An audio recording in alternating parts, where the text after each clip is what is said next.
সৎ মাকে নির্যাতনের অভিযোগে দায় স্বীকার করে আদালতে জবানবন্দি দিয়েছেন অভিযুক্ত মেহের আফরোজ শাওন। শনিবার বিকেলে 4:30টার দিকে মাগুরার সিনিয়র জুডিশিয়াল ম্যাজিস্ট্রেট সব্যসাচীর রায়ের আদালতে 164 ধারায় জবানবন্দি দেন। নির্যাতনের অভিযোগে সৎমা নিশি ইসলামের করা মামলায় অভিনেত্রী ও নির্মাতা মেহের আফরোজ শাওনকে ফাঁসির আদেশ দিয়েছেন আদালত। সকালে অতিরিক্ত জেলা ও দায়রা জজ আদালতের বিচারক নাসরিন জাহান এই রায় দেন। তথ্য প্রমাণ ভিডিও ফুটেজ সব থাকার পরেও শাওনের ক্ষমতার কাছে টিকতে পারেনি মোহাম্মদ আলীর দ্বিতীয় স্ত্রী নিশি ইসলাম। পুলিশের ভয়ে পালিয়ে বেড়াতে থাকেন তিনি। পালিয়ে হয়তো শেষ রক্ষা হতো না, কিন্তু যে কোনো সময় আবারও জেলে যাবার আশঙ্কার মাঝেই স্বৈরাচারের পতন হয়। নিশি আবারও তার স্বামীর সন্ধানে ছুটতে থাকেন শহরের এই প্রান্ত থেকে ওই প্রান্ত। মোহাম্মদ আলীর বাসাতেও বেশ কয়েকবার যাওয়ার চেষ্টা করেছিলেন নিশি, কিন্তু শাওনের দাপটে সেই বাড়িতে ঢুকতে পারেননি। উল্টো শাওন তাকে ভয় দেখিয়েছে আওয়ামী লীগ না থাকলেও তার ক্ষমতা এখনো পর্যন্ত শেষ হয়নি। সবথেকে বড় কথা, শাওনের মেয়ের জামাই তো আসিফ নজরুল, ঠিক আছে, তারা ইচ্ছা করলে আইনটাকে যেভাবে ইচ্ছা সেভাবে প্রভাবিত করতে পারে। ইভেন সেটাও বলে যে আমাকে নাকি আসিফ নজরুলকে দিয়ে নাকি টাইট করবে, হ্যাঁ সোজা করবে, এগুলা বলে।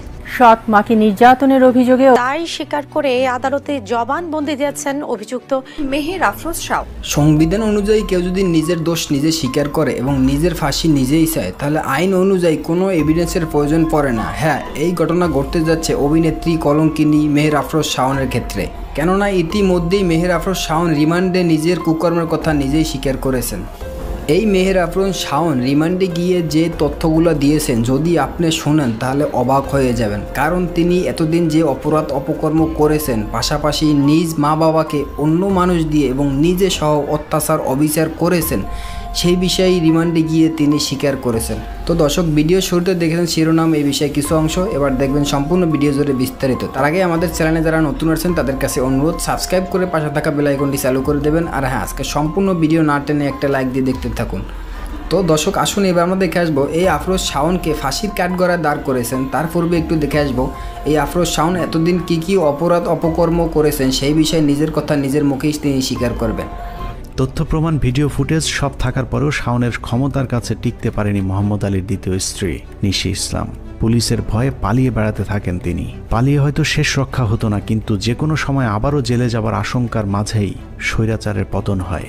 নিশি আবারও তার স্বামীর সন্ধানে ছুটতে থাকেন শহরের এই প্রান্ত থেকে ওই প্রান্ত। মোহাম্মদ আলীর বাসাতেও বেশ কয়েকবার যাওয়ার চেষ্টা করেছিলেন নিশি, কিন্তু শাওনের দাপটে সেই বাড়িতে ঢুকতে পারেননি। উল্টো শাওন তাকে ভয় দেখিয়েছে আওয়ামী লীগ না থাকলেও তার ক্ষমতা এখনো পর্যন্ত শেষ হয়নি। সিংজন বলতেছে যে আমাদের টাকা আছে, আমরা চাইলে এই মামলা 10 বছর চালাতে পারি, আপনি কি পারবেন? মানে তারা চাইলেই কোর্ট, তারপরে প্রশাসন, তারপরে সবাইকে যখন তখন যেভাবে ইচ্ছে তারা চালাইতে পারে। আমি কি সেটা পারবো? শুধু তাই না, আওয়ামী লীগ চলে গেছে তো কি হয়েছে, এখন তো টাকার উপরে তারা চলবে। তাছাড়া সবথেকে বড় কথা, শাওনের মেয়ের জামাই তো আসিফ নজরুল, ঠিক আছে, তারা ইচ্ছা করলে আইনটাকে যেভাবে ইচ্ছা সেভাবে প্রভাবিত করতে পারে। ইভেন সেটাও বলে যে আমাকে নাকি আসিফ নজরুলকে দিয়ে নাকি টাইট করবে, হ্যাঁ সোজা করবে, এগুলা বলে। কুল কিনারা না পেয়ে নিশি ইসলাম আমাদের সাথে যোগাযোগ করে। নিশিকে আমরা আশ্বাস দিয়েছি শুধু স্বামী নয়, মামলার খরচ এবং মিথ্যা মামলায় 2 মাস জেলে থাকার ক্ষতিপূরণের টাকাও শাওনের পরিবারকে দিতে বাধ্য করা হবে। গাড়িতে বাইরে হয়ে গাড়িতে আসে, এই হাঁটাচলা করতে পারে, মানে এইভাবে হাঁটতে পারে না। এই গাড়িতে নাইমা লিফটে দেয়, উঠে দেয়, আর লিফটে নামি। আমরা প্রথমে মোহাম্মদ আলীর খোঁজে বের হই, কারণ নিশির বিশ্বাস মোহাম্মদ আলী তাকে এখনো ভালোবাসেন এবং মোহাম্মদ আলীর কাছে পৌঁছতে পারলে তার স্বামী তাকে কখনোই অস্বীকার করতে পারবে না। আমাদের অনুসন্ধানী দল প্রথমেই সেই রিহাবে যায় যেখানে মোহাম্মদ আলীকে ভর্তির পর নির্যাতন করা হয়েছিল। নিশির দাবি মোহাম্মদ আলী হয়তো এখনো সেখানেই ভর্তি থাকতে পারেন। শাওনের বড় ছেলে কিন্তু মাদক সেবন করে এবং ওই উত্তর আইকন কেয়ারে ভর্তি ছিল।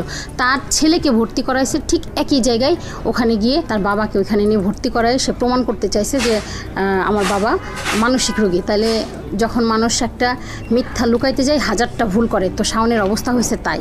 রিহাব মালিক পক্ষ অবশ্য মোহাম্মদ আলীকে নির্যাতনের বিষয়টি অস্বীকার করেছেন, এমনকি মোহাম্মদ আলী নামে কাউকে ভর্তির বিষয়টিও স্বীকার করেননি। এটা তো ঠিক, যেখানে ওই দিন উনি গেছিল এবং টর্চার হয়েছে, এটা তো ঠিক না।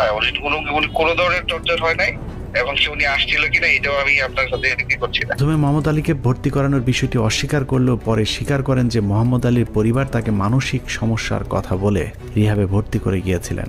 তার কিছুদিন পর তাকে নিয়ে যাওয়া হয়েছে, এখন আর তিনি তাদের রিহাবে ভর্তি নেই। প্রত্যেকটা ফাইল এখানে দেখা যাচ্ছে আছে। তো আপনারা ফাইল দেখে বলেন যে ভর্তিটা কে করছে। ওনার গার্ডিয়ানই করছে, আমরা তো গার্ডিয়ান ছাড়া পেশেন্টকে ভর্তি দিই না। এক্স্যাক্টলি আপনি তো ওনার গার্ডিয়ানটা আসলে কে করছে এটা একটু জানতে চাই। ওনার মেয়েরা ছিলেন। আচ্ছা আচ্ছা। রিহাবে মোহাম্মদ আলীকে না পেয়ে আমরা মোহাম্মদ আলীর বাসায় যাই, যে বাসায় এর আগেও নিশি কয়েকবার গিয়েছিলেন তার স্বামীর খোঁজে, কিন্তু তাকে ঢুকতে দেওয়া হয়নি। সেই একই বাসায় আরও একবার নিশিকে নিয়ে যাওয়া হয়েছিল, সাথে ছিল টিম 15 মিনিটস। শুনেন, আমি মোহাম্মদ আলীর স্ত্রী, আপনি দরজাটা খুলেন, আপনি দরজাটা খুলেন, ওনার সাথে আমাকে কথা বলতে দেন। আসসালামু আলাইকুম। আসসালামু আলাইকুম। মোহাম্মদ আলী আছেন?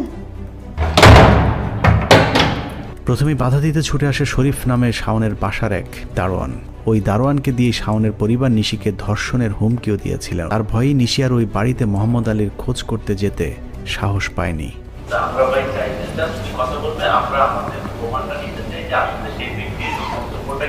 দারোয়ান আমাদের অনুসন্ধানী দলকেও ভেতরে ঢুকতে বাধা দেয়।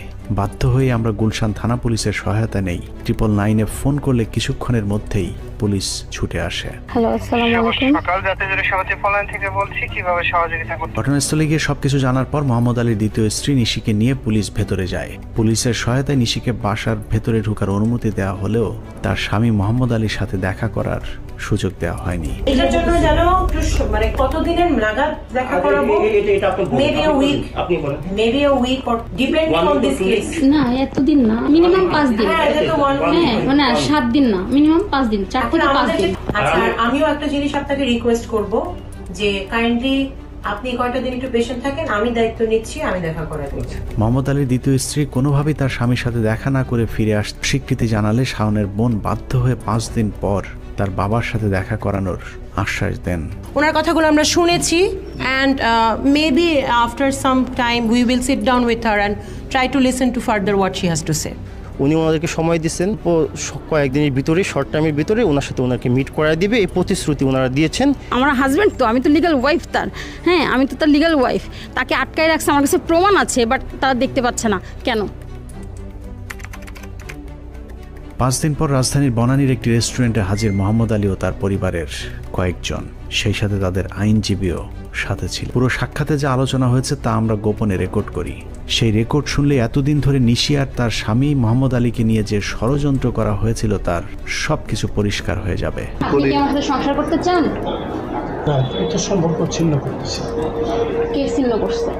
আমি মন থেকে বলতেছি। আচ্ছা, তাহলে এখন আপনি সমাধানে আসেন। আমরা প্রথমে মোহাম্মদ আলী নিশি আক্তারকে আদৌ বিয়ে করেছিলেন কিনা সেটা নিশ্চিত হয়ে আসতে চাই। মোহাম্মদ আলীর কাছে প্রশ্ন ছিল নিশি আক্তারকে তিনি বিয়ে করেছিলেন কিনা। মোহাম্মদ আলী নিশি আক্তারের সাথে থাকতে না চাইলেও এটা যে তার মনের কথা না সেটার প্রমাণ আমরা একটু পরেই পেয়ে যাই। আলোচনার মাঝে নিশি আক্তার কিছুক্ষণের জন্য বাথরুমে গেলে মোহাম্মদ আলীর সাথে থাকা একজন মোহাম্মদ আলীকে সাবধান করে বলেন, আমরা যেভাবে বলবো আপনাকে সেভাবেই কথা বলতে হবে। আমাদের ওনার সঙ্গে যে কথা বলতে দিব না, এই কথা আরো আগের সিডিংয়ের সময় আমাদের প্ল্যান হয়েছে যে কথা ভাই একা বলতে হবে, যা বলবে টেবিলে বলবে, ওনাকে একা দেওয়া যাবে না। হয়েছেও তাই। শেষ পর্যন্ত নিশি ইসলামকে ক্ষতিপূরণের শর্তে বিবাহ বিচ্ছেদের সিদ্ধান্ত নিতে বাধ্য হন শাওনের বাবা। উনি 1 বছরের কোর্স চেয়েছেন, যেটা 2 লাখ টাকা করে মাসে, 24 লাখ টাকা। ওনাকে একটা ফ্ল্যাট চেয়েছে থাকার জন্য, গুলশান অথবা বাড়িধারা, গুলশান এই সংলগ্ন এলাকায়। No harassment further for any side anything. 2 crore for the further compensation, যে উনি যে 61 দিনের জেল খাটছে এবং ওনার যে মেন্টাল স্ট্রেস গেছে, এইটার জন্য উনি একটা কম্পেনসেশন চেয়েছে 2 কোটি টাকা। 50 লাখ টাকা চাইছে, যেটা উনি জেনুইন পায়। ঠিক আছে, এই তো। Anything else? তাহলে আমরা মনে হয় আজকের মিটিং এখানে শেষ করি। আমরা আপনাকে ওনার মাধ্যমে ফার্দার করব। নিশি ইসলামের সাথে আমাদের যেদিন প্রথম কথা হয় সেদিন আমরা তাকে বলেছিলাম ক্ষতিপূরণের টাকা কত চাবেন এবং কত পাবেন সেটা একান্তই আপনার ব্যক্তিগত ব্যাপার, কিন্তু আমরা যে কোনো পরিস্থিতিতে বিষয়টি মানুষের সামনে তুলব। আমাদের কাজ এতটুকুই। এবার নিশি ইসলামের পালা। অনুসন্ধানে আমরা এতক্ষণ যা তুলে ধরেছি তা বিশ্লেষণ করা হলে শাওনের পরিবার এখানে বেশ কয়েকটি ফৌজদারি অপরাধ করেছেন। প্রথমত, একটি মেয়েকে বিয়ে করে সেটাকে অস্বীকার করা এবং ভরণ পোষণ না দিয়ে উল্টো মিথ্যে মামলায় ফাঁসিয়ে জেলে পাঠানো। বিয়ের কথা অস্বীকার করে কোনো নারীর সাথে শারীরিক সম্পর্ক করা মানে তাকে ধর্ষণ করা। অতএব শাওনদের করা মামলায় মোহাম্মদ আলীর দেয়া 161 ধারার জবানবন্দি যদি ঠিক ধরা হয়, তাহলে মোহাম্মদ আলী নিশি ইসলামকে একাধিকবার ধর্ষণ করেছেন, কারণ তিনি বিয়ের কথা অস্বীকার করেছেন। অতএব নিশি চাইলে মোহাম্মদ আলীর বিরুদ্ধে ধর্ষণ মামলা করতে পারেন। প্রাপ্তবয়স্ক হওয়ার পরেও মোহাম্মদ আলীকে দ্বিতীয় বিয়ে করার অপরাধে শাওন এবং তার পরিবার তার উপরে যে নির্যাতন করেছে সেটাও শাস্তিযোগ্য অপরাধ। বিবাহিত স্ত্রীর সাথে দেখা করার পথ বন্ধ করতে মোহাম্মদ আলীকে রিহাবে পাঠিয়ে যে নির্যাতন করা হয়েছে সেটাও গুরুতর শাস্তিযোগ্য অপরাধ। এক্ষেত্রে রিহাব কর্তৃপক্ষকেও আইনের আওতায় আনবার সুযোগ রয়েছে। তো আমি সরকারের কাছে, প্রধান উপদেষ্টার কাছে এবং সবার কাছে, আপনাদের কাছে সবার কাছে বিচার চাই যে এইরকম রিহাব সেন্টার যেন বাংলাদেশে আর না থাকে, এবং তাদের দৃষ্টান্তমূলক শাস্তি চায় যে কিছু পয়সার জন্য একটা ভালো মানুষকে তারা এইভাবে পাগল বানায় ছেড়ে দেয়, তারা ইচ্ছা মতো মেডিসিন দেয়, ইঞ্জেকশন দেয়, এগুলো যেন তারা আর করতে না পারে। আমি বলার আগেই তারা আমাকে মামলা টামলা দিয়ে জেল টেল খাটায় অস্থির করে ফেলছে। আমার বলার কথা না করে পাল্টা তারা করতেছে, এটা তো অন্যায়। দর্শক, এতক্ষণ সাথে থাকার জন্য ধন্যবাদ। আজকের ভিডিও এই পর্যন্ত। নতুন কোনো বিষয় নিয়ে কথা হবে নতুন কোনো ভিডিওতে। ততক্ষণ আমাদের সাথে থাকবেন। আসসালামু আলাইকুম, আল্লাহ হাফেজ।